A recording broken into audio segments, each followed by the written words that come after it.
Hi friends, இன்றைக்கி அயனார் துணை serial பார்ப்போமா? பார்க்குறதுக்கு முன்னாடி ஒரு லைக்கை போட்டுட்டு பார்க்கலாமா?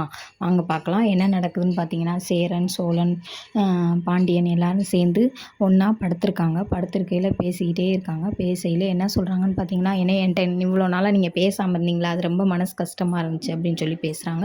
பேசிக்கிட்டே இருக்கையில் இப்போ நீ காலை கையை போட்டு தூங்குறடா, நாளைக்கு சந்தா வந்துட்டா நீ அந்த மாதிரிலாம் தூங்க முடியாதுடா அப்படின்னு சொல்லி சொல்கிறாங்க. அங்கிட்டு பார்த்தீங்கன்னா, சேரன் வந்து அவங்க தம்பி வாங்கின அந்த கப்பை வந்து நல்லா தொடச்சி எங்கே இடம் இருக்குன்னு பார்த்து அங்கே எடுத்து வச்சுக்கிட்டு இருக்காரு. வச்சுக்கிட்டு இருக்கையிலேயே இதெல்லாம் நடக்குது. எல்லோரும் தூங்கிக்கிட்டு இருக்காங்க. தூங்கிட்டு இந்த காசு வந்து அவங்க அண்ணன் கல்யாணம் ஆக போகிறனால காசு பத்தலைல, அதனால காசு எங்கே வாங்குவோம் அப்படின்னு சொல்லி யோசனை பண்ணிக்கிட்டே இருக்கார் சோழன். சோழன் வந்து யோசனை பண்ணிக்கிட்டே யார்கிட்ட கேட்கலாம் அப்படின்னு சொல்லி யோசனை பண்ணிக்கிட்டே இருக்கையில் அந்த பாட்டியும் தாத்தாவும் இருக்காங்களா, அவங்கள்ட்ட கேட்கலாம் அப்படின்னு நினச்சிருக்காரு.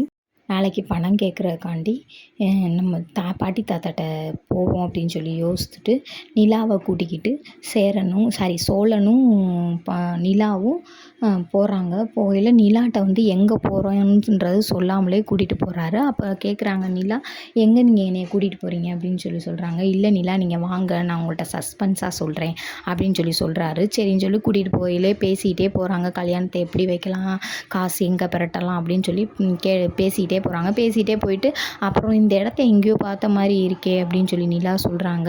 உங்களுக்கு தெரியலையா, நம்ம கோயில் குளத்துக்கெல்லாம் நம்மளை ஒரு பாட்டியும் தாத்தாவும் கூட்டிகிட்டு போனாங்களே, அவங்க வீட்டுக்கு தான் போகிறோம் அப்படின்னு சொல்கிறாங்க. அப்புறம் அவங்க வீட்டுக்குள்ளே போனோடனே கதவை திறந்து பாட்டியும் தாத்தா, ஏய் வாடா சோலா, நல்லா இருக்கியா, மாமா நிலா நல்லா இருக்கியா அப்படின்னு சொல்லி கேட்குறாங்க. வீட்டில் உட்கார வச்சு காஃபி கொடுக்குறாங்க.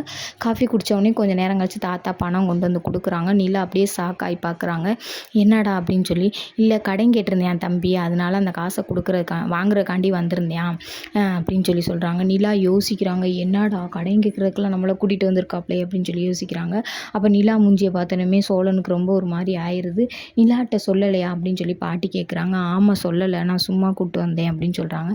சரி பரவாயில்ல, இதனால் ஒன்றும் இல்லை அப்படின்னு சொல்லிட்டு அன்னைக்கு மாதிரியே பூ, பழம், துண்ணூறு, குங்குமம் எல்லாம் வச்சு கொடுக்குறாங்க. அதை வாங்கிக்கிறாங்க நிலா. இருந்தாலும் அவங்களுக்கு கடன் கேட்க வந்தது அவங்களுக்கு பிடிக்கல.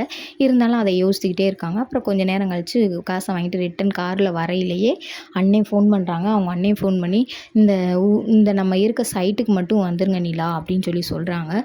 சொல்லிகிட்டு இருக்கையிலே பார்த்தீங்கன்னா அங்கிட்டு பாண்டியோட ஒர்க்ஷாப்பை காட்டுறாங்க. பாண்டியோட ஒர்க்ஷாப்பை காட்டையில் அங்கே வானதி வராங்க. வானதி வந்து, பாண்டி என்ன பாண்டி உன் மூஞ்சியும் அவர் மூஞ்சியும் ப்ரோ மூஞ்சியும் ஒரே சிரிப்பாக இருக்குது அப்படின்னு சொல்லி சொல்கிறாங்க. இல்லை நீ வானதி, நம்ம தான் கல்யாணம் நடக்க போகுதுல அண்ணனுக்கு அப்படின்னு. என்ன சொல்கிற, எப்போ அப்படின்னா அடுத்த வாரம் வெள்ளிக்கிழமை. என்ன அதுக்குள்ளே வச்சிட்டிங்க? அம்மா அவங்க சந்தாவுக்கு கொஞ்சம் பிரச்சனையாக இருக்குல்ல, அதனால நம்ம கல்யாணத்தை முடிச்சிடலாம் பிளான் பண்ணிட்டோம் அப்படின்னு சொன்னேன்னா அப்புறம் திரும்ப நிலாவும் சோழனும் சேர்ந்து அந்த சைட்டுக்கு போகிறாங்க. அதோட நாடகம் முடிஞ்சிருச்சு. பிடிச்சிருந்தா லைக் பண்ணிக்கோங்க.